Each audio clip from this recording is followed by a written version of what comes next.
Production funding for Making It Up North is provided by the citizens of Minnesota through the Minnesota Arts and Cultural Heritage Fund. I couldn't get into my new vehicle after a muddy ride, and I needed to find a solution. A soapy washcloth just can't be beat. Get out the old brush room. One dirty mushroom in your bag, you're gonna dirt up all your other mushrooms. So, you know, if you clean them as you pick them, then all of a sudden you get home and you got like a fifth of the work you gotta do normally. As a physical therapist, we treat a lot with people on the ground, but ultimately people want to get up and walk. The goal of physical therapy is always to have people moving better.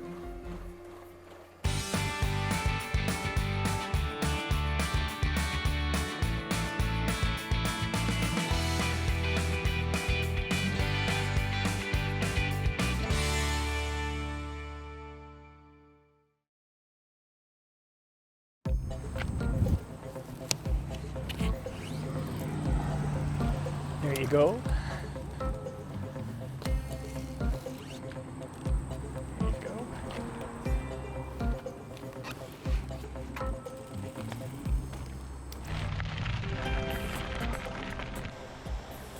I've been mountain biking for over 30 years, and I just, I don't tell everybody this, but I moved to Duluth with the family largely to be part of the mountain bike community up here. It's phenomenal. Dad got us introduced to mountain biking like probably 6, 7-ish. 7 for me. Maybe a little earlier. Yeah, maybe. The girls and I get out at least once a week, and I get out probably 3 times a week onto the amazing trails we have here in Duluth. For me, it's more about the adrenaline. I just enjoy going really fast. I'm competitive, so I'm always trying to improve my own personal records. And Duluth's trails are known for being a little muddy. So I couldn't get into my new vehicle after a muddy ride, and I needed to find a solution. So I bought every baby wipe, adult wipe that you can find, and they just weren't cutting it. And that's where Crud Cloth was born, is a soapy washcloth just can't be beat. So this is a Crud Cloth, and inside a Crud Cloth is a soap pod that's kept separate from the washcloth. And to activate it, you don't need any tools. All you have to do is smack it. So it's kind of fun, just like an instant ice pack. And this is our patent pending design. So quite innovative. You just smack it. You pop the inner pod. I mean, pretty hard, but we've whacked it against tables and that's worked too. You squish it around to get the washcloth nice and soapy.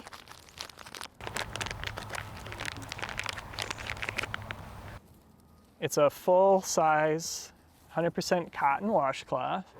It's a 12 by 12 washcloth. So you can clean yourself up from head to toe, we recommend. And then when you're done, the bag is resealable. So then take it home and launder it. There's so many purposes for a nice cotton washcloth.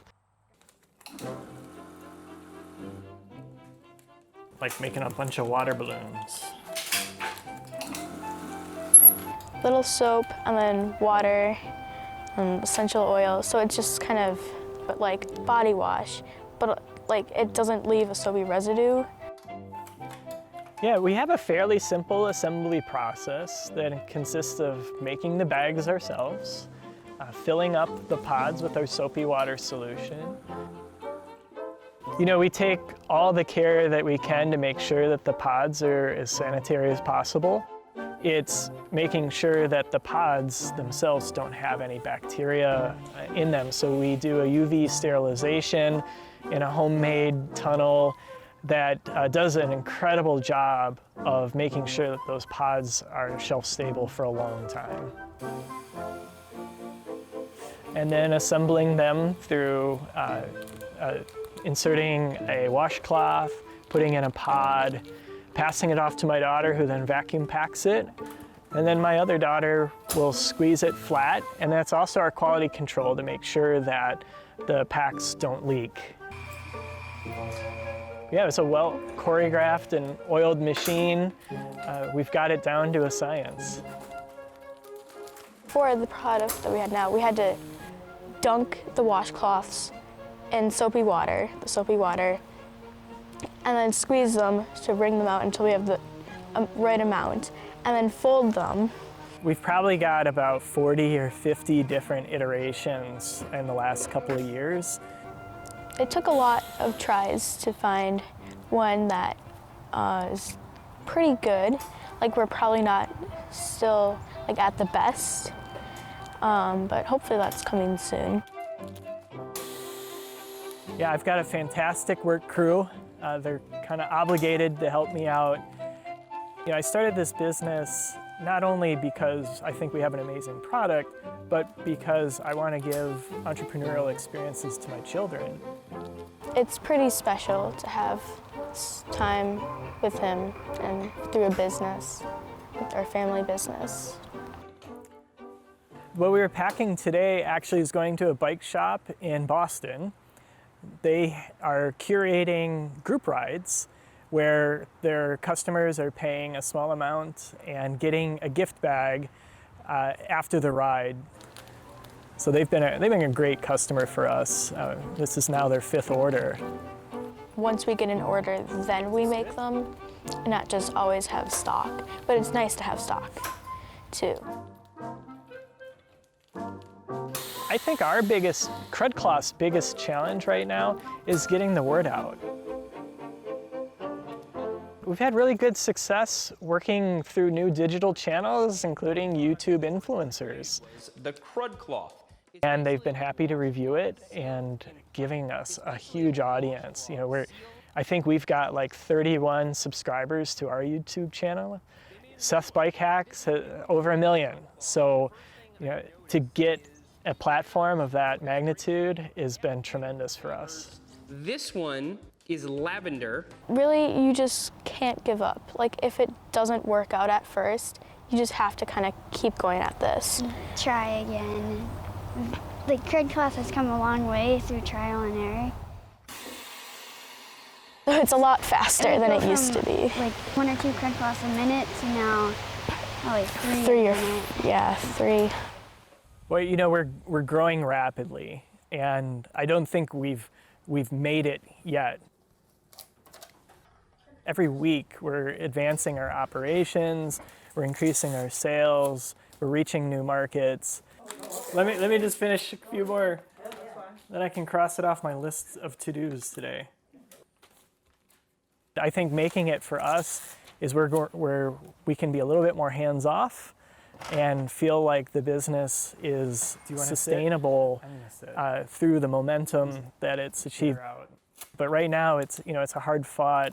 Every sale we make, every Crud Cloth we make is our blood, sweat, and tears into it.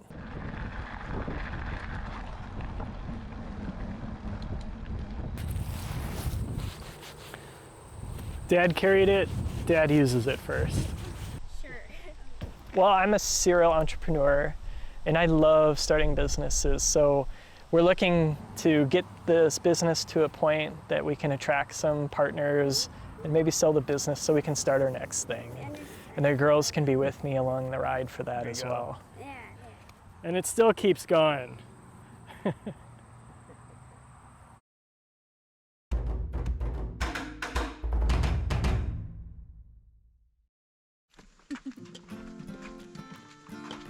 Ready, Briar?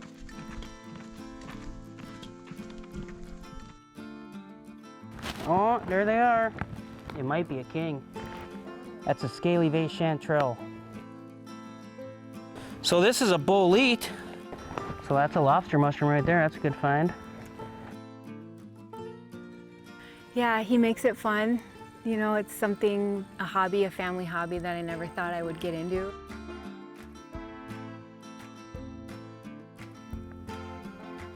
That's a real nice one. I like the ones with the big stocky stem. Looking for yellow right now specifically, and orange, so anything that stands out. So all in this mossy area, you can just see the little gold popping through. It's not as good as it has been on some occasions, but it's still a decent spot, and it goes back a ways. For the most part, lots of mushrooms kind of reoccur in the same area year after year. When you do find that honey hole, you're just like, oh yeah, there it is. And they're all just right there for the picking, so.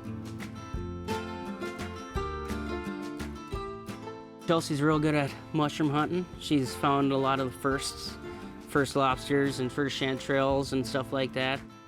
That looks like a nice one. Is that the one you're talking about, Chelsea? This one is prime, almost.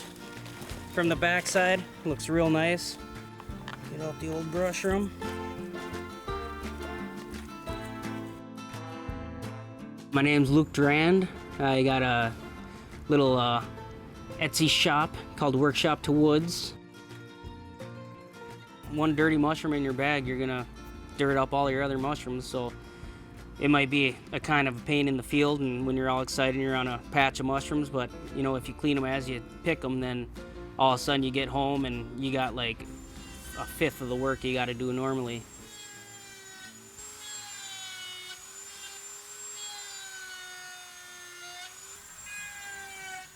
I think it was in the winter, and I wasn't doing anything at the time, so I wanted to try to make a mushroom brush.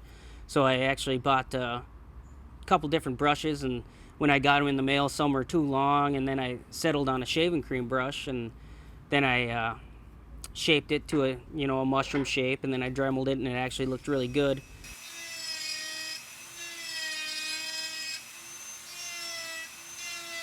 So then I made 6 of them, and then I posted that to Facebook, and I think the name, the brush room, and like just that fact they're kind of nichey and cute, like really got some people that normally wouldn't buy them for foraging to buy them, so so that worked out all right.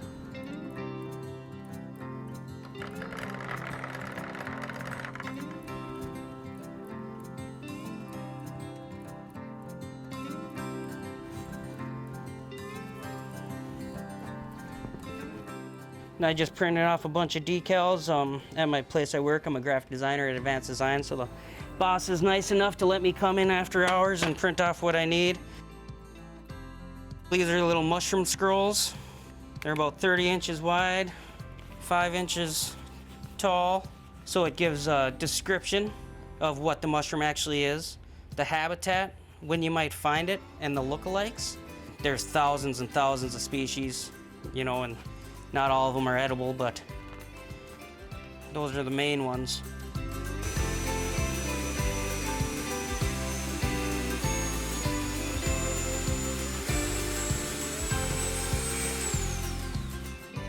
People say they're good. The bristles are like soft enough to where they don't damage the mushroom, but they're stiff enough to where they're still cleaning, and you can kind of pinch them and get into cracks and crevices too, so they're kind of more universal in that sense, where you can really, kind of do whatever you need to do with them, whether you're cleaning a mushroom, a lobster mushroom, over a large surface area, or you're cleaning the fall skills of a chanterelle. It works out for both pretty well. He's persuaded me to try a number that I wouldn't have tried, and I think he's aimed and he's focused, and he's gonna try his best, and we're just gonna keep going. I just like making stuff, and I just feel good when I make stuff, and then if I sell one to somebody who really likes it, that's gonna make my day right there, because that's what I like doing, is making stuff for people that are gonna appreciate it and just see it for what it is. I think if anyone gave mushroom hunting a chance, it's like you find a couple things that you're looking for, and it's like, why am I not doing this every day? So yeah, we enjoy it. We enjoy being out in the woods, and yeah, just making the most of it.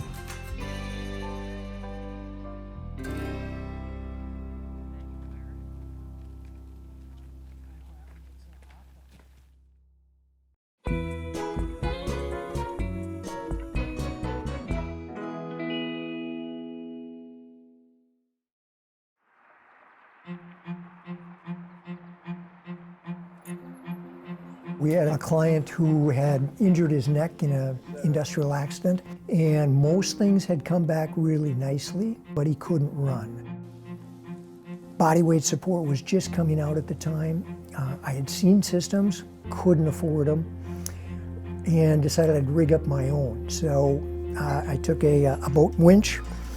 We had a high ceiling place. I ran a cable up a wall, over a steel beam, came down onto a fish scale, because you had to have some up and down motion, and attached that onto a traction belt. And Dan was kind enough to say, okay, I'm ready for this. And he got on and started moving, and there was all kinds of clunking and everything else. But within about 5 minutes, he said, doesn't hurt. As a physical therapist, we treat a lot with people on the ground or on hands and knees, etc. But ultimately, people want to get up and walk. And that's why I developed the Lightspeed. It was a way of holding them up and helping them to get to that next stage. He takes 30 pounds or 35 pounds or 40 pounds off of me, so it becomes easier.